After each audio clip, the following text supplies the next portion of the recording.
Hey nerds, what's up? So I just have to start right off the bat and talk about how even though my channel's name is Bookborn, and I have done dozens upon dozens of Brandon Sanderson videos because he's one of my favorite authors, I have never done just a straight up and down book review for one of Sanderson's works. I always either do a Cosmere video or a deep dive, never just a straight review. So that's weird. This is my first one. We're gonna talk about Secret Project 2 today, a Frugal Wizard's Guide for Medieval Europe. I probably didn't get it right, but let's go. I'll start with my non-spoiler thoughts before moving into spoiler thoughts, and don't worry, I will warn you plenty before I do that so you will not be spoiled. Overall, I really enjoyed this book. It was a 4 out of 5 stars for me. One thing I really have been loving about these secret projects is how unrestrained they feel. It's very clear that Sanderson felt free to experiment, to do new things, and it really shows. And I think that's why at least the first 2 secret projects have just been so delightful so far. This one actually gave me Hitchhiker's Guide to the Galaxy vibes, and it's definitely more sci-fi than fantasy, although there are some fantastical elements to it. Personally, I really loved the beginning of this book. I really loved the book within a book. Now, if there's one thing Sanderson loves, it's a book within a book. But this one was like the most direct. We got the most passages from the book within the book. They had footnotes, which is something I always love. And I just found those parts particularly funny for me. Also, just the conceit of the book, the whole idea behind the book, I really liked. I won't say more here in the non-spoiler section, but I did really like kind of the world building that was introduced, which obviously that's one of my favorite things that Sanderson does. There's also 3 types of art in this book, which I found pretty cool. You kind of have some art that looks like this blue ballpoint pen art that's really intricate. You have traditional kind of paintings that you would see normally in a book. And then you have these little side doodles. Now, I absolutely loved this intricate ballpoint art. It felt so different, and I love that they are really treating these secret projects as separate entities. It makes it so fun to look at the art because the art from Tress was like this very beautiful, gorgeous painted style, and I was in love with that.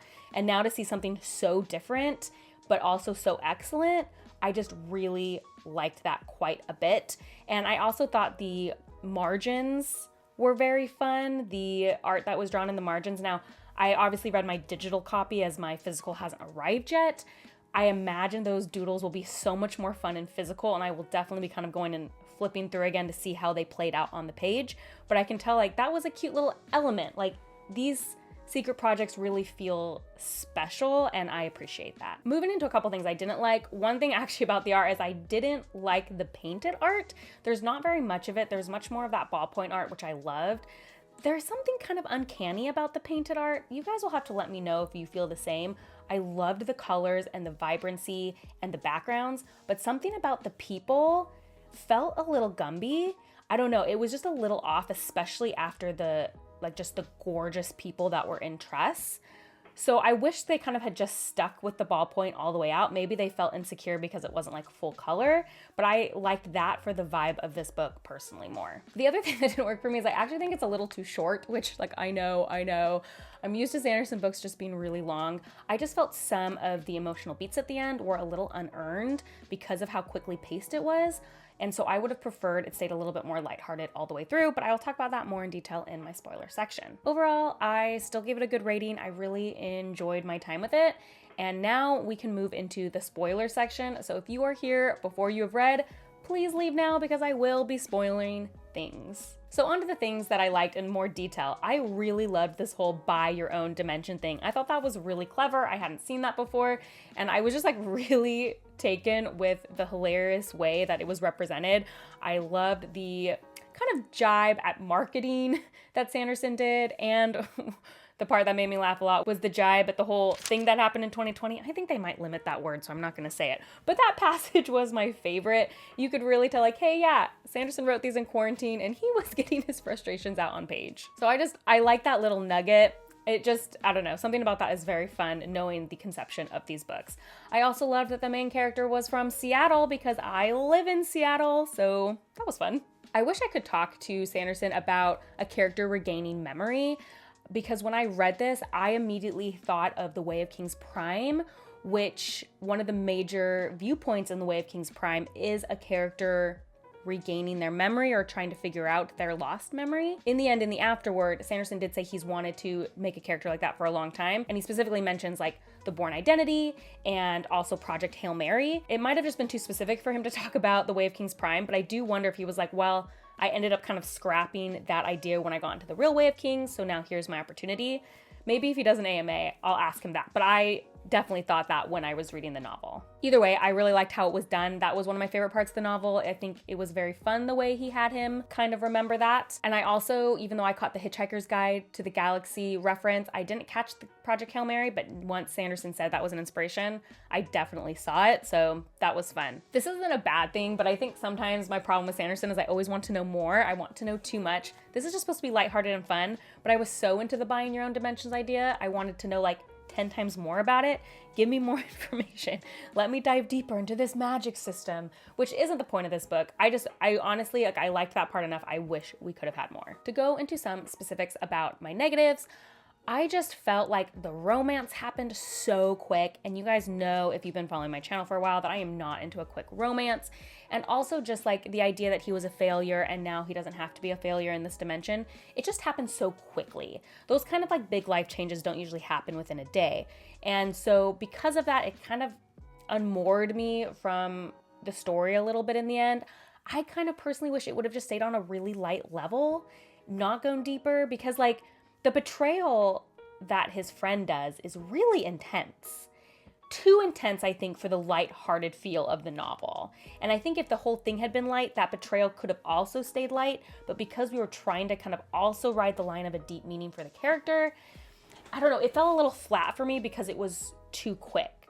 On that kind of same note, I really wish his reviewing had stayed lighthearted. I loved that part of the book. I thought the reviewing was very funny. I actually wish he was like, instead of it coming out like he was never satisfied with life, I kind of wish it came out like he likes to use Yelp a bunch. He's like a star reviewer on Google reviews, you know? Like, I wish it had been something similarly silly. Just personally, I just think that would have worked for me better for the novel. The last thing we need to discuss is the idea that carpe diem is an unknown phrase and that nobody knows it. I take issue with that. Maybe that was just to show that his partner was kind of a drip. Maybe that's what it was. Sanderson, weigh in. I'm just kidding.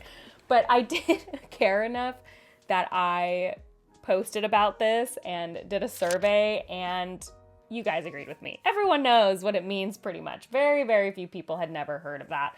So that was funny, but now I'm wondering maybe that was purposeful. I don't know. I was more concerned that everybody was talking about Dead Poets Society and nobody was talking about Newsies, because I'm pretty sure that's where I learned it. I don't really know. Seems like it's a phrase that's like very much in at least American vernacular. So don't worry, John. We all got your fish joke. Okay, I kind of wanted to end on that, but I do have one more thing to say, which I think it's going to be natural to compare all the secret projects to each other. So at the end here, just a quick ranking. Tress does rank above of the Frugal Wizard's Guide.